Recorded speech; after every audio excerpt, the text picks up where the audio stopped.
नाही ते सगळं त्या दिवशी काय घडलं? म्हणजे तुम्ही म्हणतात की मंत्री भेटायला गेले, पण कॅबिनेटवर बहिष्कार तर टाकला होता ना? कॅबिनेटमध्ये जर बहिष्कार टाकला असता तर राज्याचे उपमुख्यमंत्री देखील त्या बैठकीला गेले नसते. आमचे नेते म्हणून ते होते आणि पण ते आमच्या एकटेच गेले. आमच्या 5 समन्स आहे. जणांची त्यावेळची परिस्थिती काय होती मी जाहीर पत्रकार परिषदेत सांगितली आणि मी तर स्वतः नव्हतो. मी डॉक्टरकडे ट्रीटमेंटला होतो. संजय राठोड साहेबांची आई चं निधन झालेलं होतं म्हणून ते नव्हते.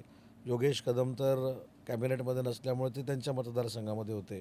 शंभूराज देसाई साहेब नव्हते. परंतु बाकीचे होते त्यांची चर्चा झाली. बहिष्कार टाकला असं होऊ शकत नाही. जी काय आमच्या मनामध्ये व्यथा होती, शंका होती, ती मुख्यमंत्री महोदयांकडे मांडली आणि त्याच्यातनं रिझल्ट आम्हाला मिळाले. तर वारंवार असं होतं ना, हे कॅबिनेट मध्ये न जाणं, हे मागे स्वतः खुद्द तुमच्या पक्षाचे मुख्य नेते एकनाथ शिंदेजी पण मागे 1-2दा कॅबिनेटला गेले होते. आणि बरं, या सगळ्या गोष्टींचा योगायोग म्हणा, की प्रत्येक वेळेस काही ना काही राजकीय घटना घडलेली असते आणि त्याच्यानंतर कॅबिनेटवरती बहिष्कार टाकला जातो किंवा कॅबिनेटला दांडी मारली जाते. चला आपण अजून सोप्या भाषेत सांगूया.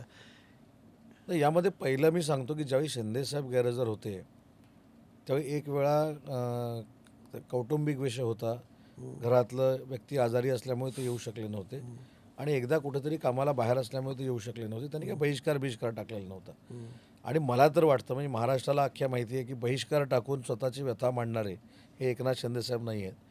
दुसरी महत्त्वाची गोष्ट आहे, की अगदी बरोबर आहे, की दोन्ही पक्षामध्ये समन्वय राहिला पाहिजे कारण आमची युती आहे.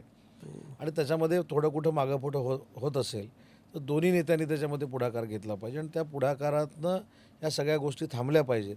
हीच मंत्र्यांची भूमिका होती. त्याच्या पलीकडे जाऊन भाजपावर आम्ही नाराज आहोत, भाजपा आम्हाला काहीतरी त्रास देते, शिवसेना भाजपाला काहीतरी त्रास देते, अशातली भूमिका नव्हती, की कायमस्वरूपी जी नॅचरल अलायन्स पूर्वीपासून चालत आलेली आहे, ती व्यवस्थित राहावी हीच आमची भूमिका होती.